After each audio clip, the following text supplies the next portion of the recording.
قال الله تعالى وما الحياة الدنيا إلا متاع الغرور. قال رسول الله صلى الله عليه وسلم الدنيا سجن المؤمن وجنة الكافر.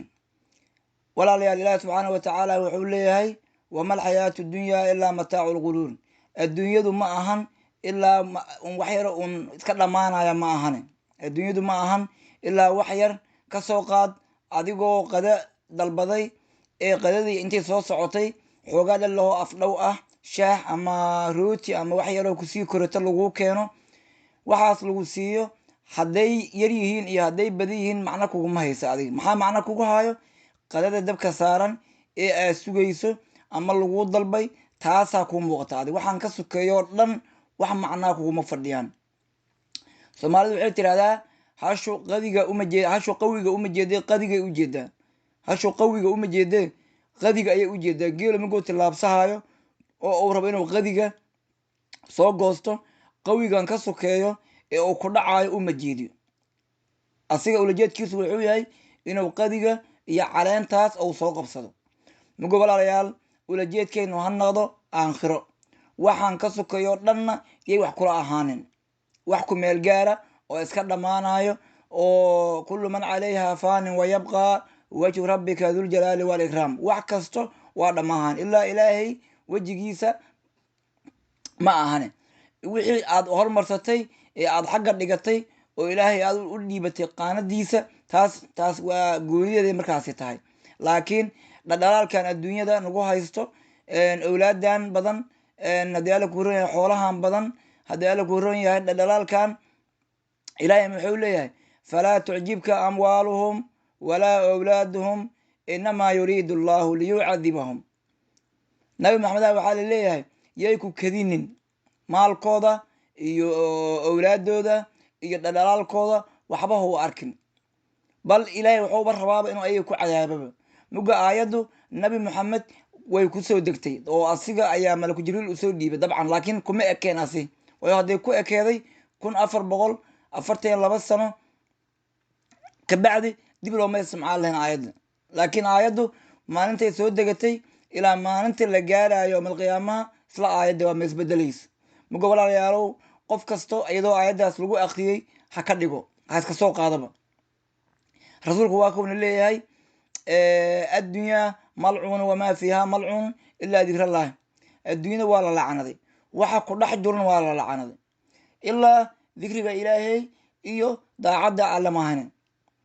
cumar bin alkhadaab amiirulmu'miniin asxaabta iyo maalin maalmaha kamid a iyadoo meel u socdaan oo wuxuu yiri mahana rogijiya meel qashin qub ah dhinaceeday roogsadeen. muga qashinkii wixii waa ura leemaha mugo uray afkay waxay saarteen cimaamada iyo sanka iyo saysaga qarshaan. mugaasoo wuxuu yiri adduunyada aad habeen iyo maalin u taagan tihiin waa tanahur mid meeshaan hadda aan taagannahay ayay wuxuu yiri kasii ur badan tahay. meesha aan taagannahay hadda ayay lamid tahur adduunyadu bal iska dhaaf waa kasii ur badan tahaba. muga walaalayaal xadiidka kale wuxuu leeyahay rasuulka sallallahu alayhi wasallam addunyaa sijnul mu'min wa jannatul kaafir. adduunyadu waa qofka muuminka ah waxay u tahay sijin iyo xabsi u tahay. qofka kaafirkaana waxay u tahay janno nolol wuxuu ku jiraa tii ugu dambaysa. laakiin nolol laga dambeeyo oo geeriyu ka dambayso oo xisaab ka dambayso nolol miyay naqane. muga adu waxba ha u arkin haddii dhibaato kugu dhacdo weligiin ma aragteen qof dukaan u furan yahay ee dukaanka haddau macaashana faa'iido ugu jirto haddau khasaarana faa'iido ugu jirto weligiin ma aragtay idinka. dukaana wuxuu kaaga furan yahay ilaahay agtiisa. haddii dhibaato kugu dhacdo oo masalan aad jirato ama cunug kaa jirado ama xoolaan kugu dhacdo ama dhibaato kale kugu dhacdo haddaad tiraa ilaahay aan ajir uga xisaabtan haddaad dhahdid ilaahay ajrigu kugu bedelaa meelay kuu taalaa. haddii nacfi aad hesho ee aad faa'iido ee haddii alla ku ron yahay dhibaato dhan ayaan ku taaban ee aad baraaro iyo bashbash ku noolaato ee aad tirahdidna alxamdulilah. ilaahay wuxuu leeyahay adoonkaa loo badsho waid taadana rabbukum lain shakartum laaziidanakum walain kafartum ina cadaabi lashadiid. moga adduunyadan dhibka adig kugu haysto waxba hau arkin adig asiga gaalka iyo dadka ilaahay mulxidka sheegto ilaahay agtiis aan waxba u aalin waa isku gaaladii ilaahay muxuu leeyahay qul tamatacuu fa ina masiirakum ila nneeri wa raaxaysta masiirkiina wuxuu ahaaday naara u ahaadeen muga haddii lagu yidhaha raaxayso matalan hadda waxaa lagu yidhi ba kasoo qaad waxaa lagu yidhi banaankana waxaa lagu yidhi ku cawey galabta haddii la gaarina toogashaa kuu taalo si saxa uma cawey kartid waxaa lagu yidhi labada saacoo kuu dhiman saartuu caweey dadkaaga soo macasalaameey soo caweey soo baashaal galabtana waa lagu toogaa waa lagu dilaa si kasto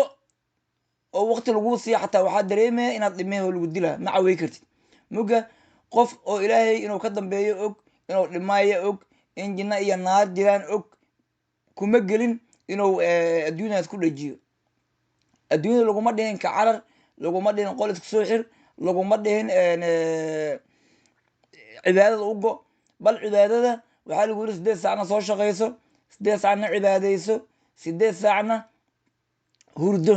oo mugaad xoogaa soo daasho inda la xoogaa wajacalna leyla libaasan wajacalna nahaara macaashan xoogaa inda la qayluulo haddana hawshada sii bilaabo muga walaalayaal allah subxaana wa tacaala aan weydiisano inuu noo dembi dhaafo qur-aanka kariimka ah 7,000 oo aayadood waaye taqriiban 6,500 ilaa 7,000 oo aayadood 7,000 oo aayadood mugi laga tago aayadaha ka hadlaayo jinnada iyo naarta mugi laga tago inta soo harto 6,500 baan dhahno 500 ba aayadaha jinnada iyo naarta ka hadlaa aan ka dhignaba soo kookooba 500 ba ka dhigba waxaa soo hirtay 6,500 oo aayadood soo hirtay 6,500 oo aayadood qayb ma ahan waa u jeednaa maanta adduunkan ku aragnaba 500 oo aayadood ayaa naga qarsoon oo noo jirto aakhiro oo waxaa lagu yiri jinnaa jirto naarna waa jirtaa labadiba ma arkin adi waa qayb laakiin waa 500 oo aayadood tusaale ahaan laakiin 6,500 inta kasoo harto dhan waxaad ku aragtaa adduunka aan soo qaadana qayb ka mid ah bal ilaahay wuxuu yidhi walaqad fadalnaa bacda xayad undur kayfa fadalnaa bacdahum calaa bacdin walalaakhira akbaru darajaatin akbaru tafdiila dhammo sida aan u kala fadilnay bacdigood bacdiga kale oo qayb waxaa laga dhigay taajiriin qayb waxaa laga dhigay faqiiriin qayb waxaa laga dhigay dhexdhexaad ma fahanti muga qofka saas wax yeelaayo kan saas wax yeelaayo waa ilaahay haddii kawar mid gaar ahaan maalintan inta sheekaysanaa waxaan idhahdaa ilaahay aadan rumaysnayn waxaan idhi waxyaa kusii hayri maalkan xoolaan aad haysatay wuxuu waa shaqaysatay ma jirto ha ayri qof shaqaysatay oo aan mushaar la siin ee mushaarkii asoon qaadan ka tega adduunka waxaan idhi ma jiryo ha hawl waa jiryaa waxaan idhi qofkaas inuu mushaarkiisa qaato oo ku raaxaysto oo ku noolaado waa jeclaaye muxuu u baxay wuxuu yidhi waqtigiisiyaa dhammaaday waxaana waqtigan aad sheegaysoo dhammaaday kan gacanta ku haayo ee dhammeeyo ee bilaabay soo ilaahay ma ahan ilan waqtiga waa lagu siimo waqtiga ilaahay subxaana wa tacaala wuxuu kugu talagalay waqti linafsin an tamuuta ilaa biidni illahi kitaaban muajala waman yurid thawaaba addunya wamaa kaana linafsin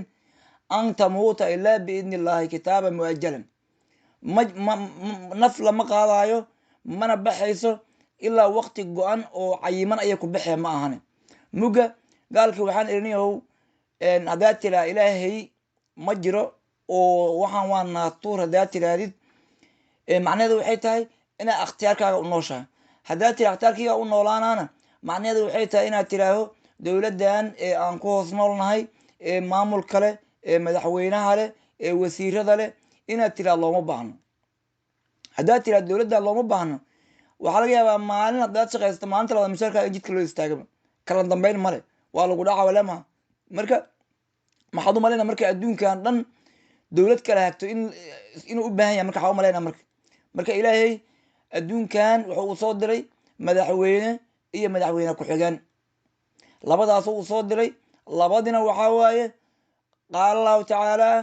qaala rasuulullah maxaa yeelay yaa ayuha aladiina aamanuu adiicu llahi wa adiicu rasuul qul in kuntum tuxibuuna allahi fattabicuuni muga labadaas xadiiska iyo aayadda qur-aanka in adduunkan lagu maamulo ilaa yowma alqiyaamaha laga gaarayo inay jiraan oo qof kastaba oo jeebkiisa ugu jiro ayaa ilaahay subxana wa tacaala ugu talageliyay qofkii aan ku dhaqmin ee aan maamulkiisa ku ekaynin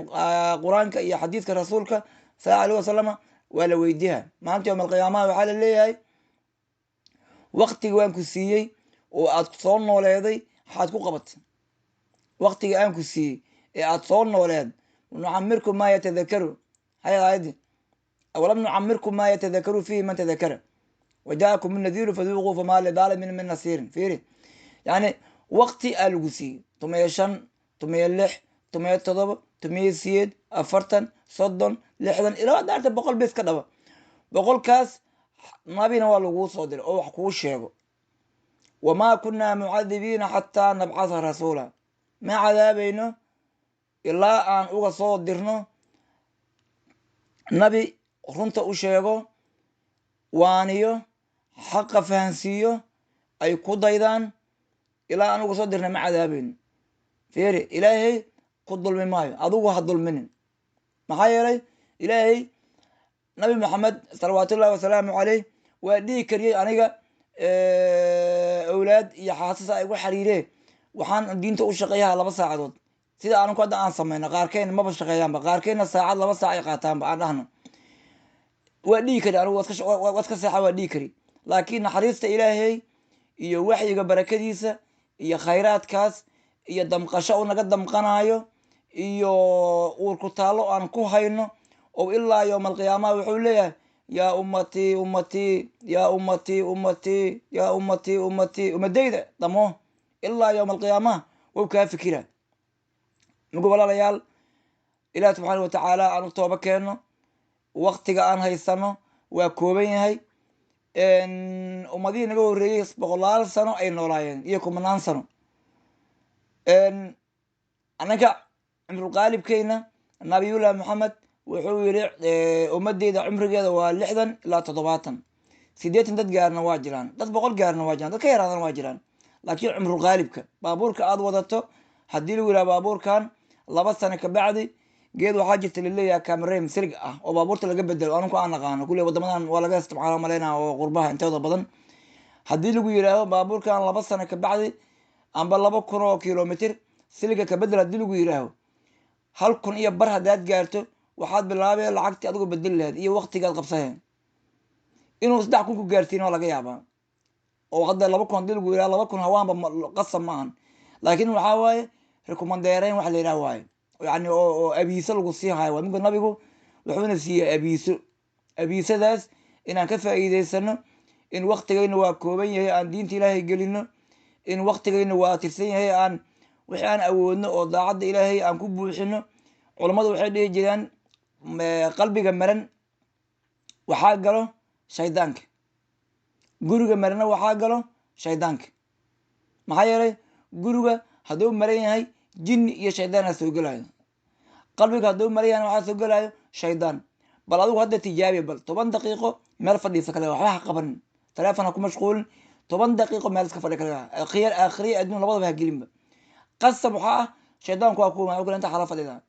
mobilkaaga soo baxso ee facebooka iyo youtube-ka iyo aaladaha isku mashquul wax ma haysid miya waqtiga aan haysatid meelaha ku disha raadi ma fahanti haddaad laakiin aad buuxiso waqtigaaga mugaad masqusha ku jirto maana inta kale oo aad waqti haysato astaghfirullah laa ilaha illa allah laa ilaha illa allah walaa xawla walaa quwa walaa xawla walaa quwa laa ilaha illa allah laa ilaha illa allah laa ilaha illa allah laa ilaha illa allah subxaana allah haddaad ku buuxiso waxaa waaye kolagaaga waa kuu buuxiya shaydaanku inta kugu daalo oo kaa tagaa ilan qofaan soo jeedinaa tahay qofaan soo jeedina qof ma waani karto muga shaydaanku inuu kugu daalo ood shaydaanka ka xanaajisaa la rabaa inuu shaydaanku farxo inuu nabi ilaahay farxo wax u dhexeeya mar haddii ilaahay farxo shaydaanku waa xanaaqi haddii shaydaanku farxana ilaahay waa xanaaqi muga walaalayaal aan ilaahay ka cabsanin hada bilaa tawfiiq